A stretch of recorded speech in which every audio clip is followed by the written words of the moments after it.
안녕하세요. 경희서당의 강경희입니다. 3급 고사성어를 3번에 나눠서 한 과씩 정리를 해드리고 있는데요. 오늘은 2과의 두 번째 시간입니다. 오늘 배우실 고사성어는 만사형통, 미생지신, 부기영화, 사필규정, 송구영신, 악정보트, 염량세태, 유방백세 이렇게 8개 고사성어를 한번 해보실까요? 자, 사자성어, 고사성어 다 같은 말이고요. 이야기 유래가 많으면 보통 고사성어라고 하고 네 자씩 되어 있으면 사자성어라고 하는데 불편하시면 이걸 다 통괄해서 한자성어라고 한다고 합니다. 한번 배워보시겠습니까? 첫 번째 만사형통이라고 하는 것은 일만만, 일사, 형통할형, 통할통이라고 해서 만사라고 꼭 만 가지 일이라고 보는 것은 아니고 모든 일들이 형통할 형, 통할 통이니까 형통이라는 것 자체가 잘 통한다는 뜻입니다. 우리 상대방하고 생각과 말이 통하면 참 좋고 편안하죠. 통하지 아닌 불통하게 되면 서로가 너무 힘듭니다. 모든 일이 통한다고 하니까 모든 일이 잘 되고 있다고 합니다. 개업을 했다거나 어떤 일을 했을 때 우리가 일 잘 되셨으면 좋겠습니다. 또는 일이 잘 되어 가고 있을 때 만사형통이라는 말을 하지요. 그때 만사형통 많이 쓰는데 한글로는 쓰지만 여러분이 이걸 한자로 쓸 때 상당히 쓰기가 힘듭니다. 특히 형자의 형통할 형자는 아래를 아들자로 쓰려고 많이 힘들어 하시는데 아들자를 쓸 때는 누릴향이라는 한자가 됩니다. 누릴향. 그런데 이 형통할 형자는 아래 있는 부분이 마칠 요자입니다. 어떤 일을 다 마쳤을 때 우리가 수료할 때 료자가 되기 때문에 어떤 일을 잘 마추었을 때 내가 일을 끝냈을 때 그때부터 이제 만사가 잘 되어 가더라. 내가 공부를 하나도 하지 않고 끝내지도 않고 잘하기를 바란다는 건 도둑놈 심보죠. 그런데 어떤 일을 다 이루었다면 이제부터 그 이루었던 일로 인해서 일이 좋아질 수 있는 가능성은 많아지겠습니다. 그래서 마치료를 써서 마치다 라는 뜻이 되겠습니다. 그래서 만사형통은 일이 잘 된다는 뜻이 되겠습니다. 두 번째 미생지신이라는 사자성어인데요. 미자를 보시면 꼬리미, 생자는 날생, 어조사지, 믿을신이 되는데 미생만 하면 꼬리가 생겼다라는 뜻인데요. 미생이라는 말은 여기서 사람 이름으로 보셔야 되고요. 미생이라는 사람의 믿음이다라고 하는데요. 이야기 한번 들어보세요. 이 미생이라는 사람은 노나라의 한 사람인데요. 약속을 정말 잘 지키는 사람이었다고 합니다. 약속을 너무 지켜서 문제였던 사람인데 하루는 여자친구를 다리 밑에서 만나기로 했다고 합니다. 만나는 날, 만나는 시간이 되어가고 있는데 갑자기 폭풍우가 불고 비바람이 치면서 많은 비가 쏟아지고 있어서 다리가 점점점 물로 채워지고 있었습니다.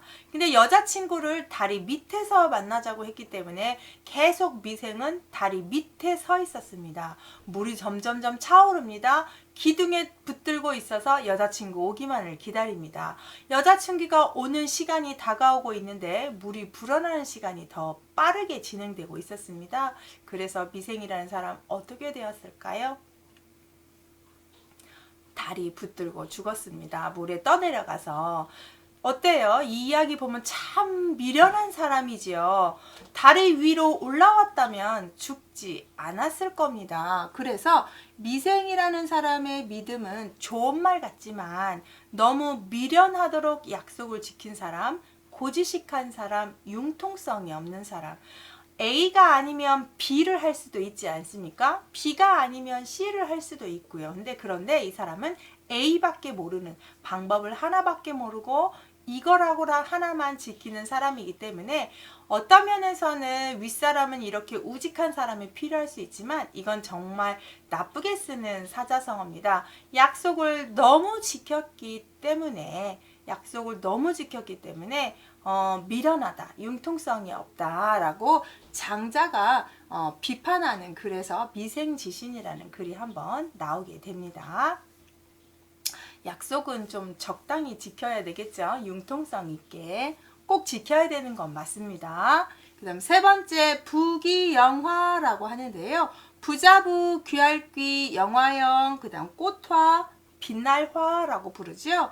부자와 귀한 것과 영화로운 것과 빛나는 것, 좋은 단어는 다 써놨습니다. 우리가 부귀영화를 누린다는 말 성공한 사람들한테 많이 쓰는 말이죠. 부귀영화 그러면 부자는 어떤 사람을 부자라고 합니까? 그렇죠. 돈이 많은 사람은 부자라고 합니다. 그러면 귀할귀를 쓰면 어떤 사람은 귀하다고 합니까? 네, 귀하다는 신분이 높은 사람을 뜻합니다. 귀족을 생각하시면 됩니다. 그러면 부귀를 두 개를 합치면 돈도 많고 신분도 높은 사람은 부귀입니다. 정말 다 가졌습니다. 돈과 신분과 어떤 그 사람의 위치가 다 보장이 된 사람이라면 영화, 아주 빛나는 인생이 된다라고 해서 우리가 부귀영화라고 표현을 합니다. 돈만 있는 것도 아니고 지위만 있는 것도 아닌 두 개를 다 가진 사람인데요. 미국의 대통령인 트럼프는 원래 아주 사업을 잘하는 기업가죠. 돈은 다 가졌지만 높은 지위를 가지고 싶어서 선거에 나왔다와 지금 미국의 대통령이 되지 않았습니까? 부귀라는 말, 돈과 신분이 높는 지위까지 얻는 걸 부귀라고 한다고 하네요. 네 번째 사필귀정 많이 들어보셨고요. 이 말은 불가에서 많이 쓰는데요. 일사 반드시 필, 돌아갈 귀, 바를정이라고 해서 일이라는 것은 반드시 돌아가더라 바른 곳으로 라고 했습니다. 자, 나쁜 일을 하게 되면 벌을 받고 착한 일을 하게 되면 상을 받아야 되는 것이 당연한 이치다. 근데 세상 살다 보면 그렇지 않죠. 노력한 사람보다 노력하지 않고 줄을 쓴 사람이 빨리 승진하는 경우도 많고요. 부자가 되는 경우도 많습니다. 돈을 열심히 벌지 않았는데 투기해서 부자가 되기도 하지 않습니까? 세상이 공평한 것 같아도 공평하지 못한 것을 우리가 많이 보지요. 자, 그런데 불가해서 그런 것들이 그렇게 보이지만 일이라는 게 반드시 바른 대로 돌아가는 것처럼 언젠가는 나쁜 짓을 하게 되면 벌을 받을 것이고 좋은 일의 선행과 음덕을 쌓으면 상을 받는다고 하는 구절입니다. 그래서 사필귀정은 참 우리 마음을 정직하게 사는 것이 나도 마음을 편하고 후손들을 위해서도 내가 좋은 일을 하는 거구나 라는 다짐하게 좀 하는 글 같아요. 일이란 반드시 바른 것으로 돌아간다. 자, 선한 일 해서 다 복 받으셔야 되겠습니다. 다섯 번째 송구영시를 보시는데요. 보낼송, 옛구, 맞이할령, 새로울 시인이라고 해서 우리 송구영 시는 언제 많이 듣냐면 연말연시에 많이 들었죠. 옛것을 보내고 새것을 맞이하다 라고 해서 옛것을 보내고 새것을 맞이함. 원래는 옛날 구관, 옛날 관리를 보내드리고 새로운 관리를 맞이합시다 라는 말에서 송구영신이라는 말이 나왔는데 요즘은 해를 보낼 때 많이 씁니다. 여섯 번째 악정고투인데요. 악하락, 싸움전, 괴로울 곳, 싸울투입니다. 우리가 싸움을 전투라고 하는데 앞에 수식어를 악자, 너무 힘들다, 모질 악자를 쓰고 괴로울 거를 썼기 때문에 아주 힘든 싸움, 힘든 전투를 뜻하는 한자입니다. 내가 어떤 일을 닥쳤는데 쉽게 되지 않고 어렵게 뭔가를 이루어가는 걸 악정고투라고 합니다. 장군들이 어떤 전쟁을 나갔을 때 쉽게 이기는 전쟁이 있는가 하면 어렵게 겨우겨우 이기는 게 있지 않겠습니까? 운동 선수들도 상대를 쉽게 만나서 이렇게 위에 준결승, 결승까지 올라가는 사람이 있는가 하면 예선부터 너무너무 어렵게 올라가는 사람이 있지 않겠습니까? 그래서 악전고투라는 말은 어떤 일을 힘겹게 해나가는 걸 악전고투라고 표현할 때 쓰죠. 일곱 번째 한번 잘 들어보세요. 염량세태라는 한자인데요. 따뜻할 염, 서늘할 양, 세상세, 태도태. 염량세태 또는 태염양 이렇게도 하는데 칠판에 써있는 염량세태라고 제일 많이 쓰는데요. 잘 보시면 따뜻하게 할 때가 있고 서늘하게 할 때가 있다. 뭐가? 세상의 태도가. 자, 세상이 나를 대해주는 태도가 두 가지입니다. 나를 따뜻하게 또는 나를 차갑게 매몰차게 대할 때가 있는데요. 비유법이지요. 내가 권력과 지위를 다 가지고 있으면 아까 부귀에서 말한 것처럼 돈과 지위가 있으면 나를 쫓아다니는 사람들이 많습니다. 따뜻하게 대해준다고 표현을 했고요.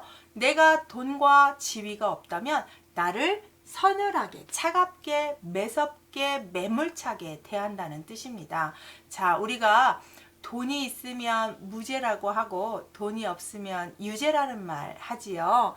세상의 태도가 참 신기하게 돈이 있고 없고로 대할 때가 많습니다. 백화점 한번 가보세요. 옷을 아주 명품으로 다 입고 갔으면 점원이 달라붙어서 무엇을 도와주면 좋겠냐고 권하지만 아주 허름하게 입고 가면 쳐다도 보지 않습니다. 세상의 태도는 이렇게 가진 자와 가지지 않은 자를 구분하면서 대접을 하는데 그걸 씁쓸하게 이렇게 사자성어로 염량세태라고 표현을 해놨네요.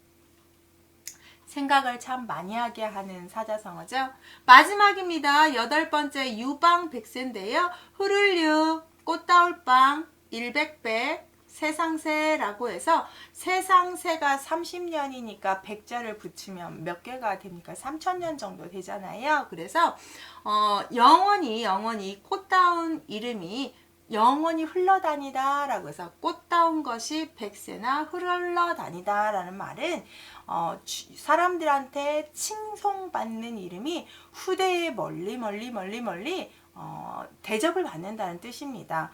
우리가 좋은 일, 즉 이순신 장군을 좋은 일을 하고 우리 조선을 위해서 희생하셨기 때문에 그 사람의 역사, 그 사람을 추모하는 모든 것들을 우리가 행하지 않습니까? 유방백세라는 것은 후대에까지 이름이 널리 대접을 받는다는 말, 유방백세인데요. 이렇게 세상 후대에까지 내 이름이 드날리는 게 최고겠지요. 저도 그랬으면 참 좋겠는데 그렇게 살아야 되겠지요. 그래서 유방백세는 꽃다운 이름이 후대에까지 불리는 것을 뜻하는 사자성어가 되겠습니다. 자, 제가 오늘 잘 제 수업 들었는지 문제 낼 겁니다. 한 3-4문제 낼 테니까 집중해서 한번 맞춰보겠습니까? 오늘은 만사형통, 미생지신, 부귀영화, 사필규정, 송구영신, 악정고투, 염량세태, 유방백세를 배우셨습니다. 첫 번째 문제 한번 내겠습니다. 미련하도록 약속을 지키다가 죽은 사람 이야기였습니다. 자, 미생지신이었죠? 잘 맞추셨어요. 두 번째는 옛것을 보내고 새것을 맞이하다 라는 건 무엇이었습니까? 그렇죠. 송구영신이라는 말이었죠. 또 하나 하겠습니다. 세상의 태도가 내가 권력과 지위가 있을 땐 따뜻하게, 권력과 지위가 없을 때는 차갑게 대하는 태도입니다. 그렇죠. 염량세태였죠. 마지막 문제입니다. 모든 일이 술술술 잘 풀릴 때 뭐라고 합니까? 그렇죠. 만사형통이라고 하죠. 여러분도 모든 일이 참 만사형통되길 늘 바랍니다. 오늘 어떠십니까? 이렇게 고사성어도 한 10개 안 된 8개, 7개 배우시니까 유익하신가요? 그렇다면 구독 알림 설정하셔서 저랑 이런 공부 같이 한번 해보시겠어요? 감사합니다.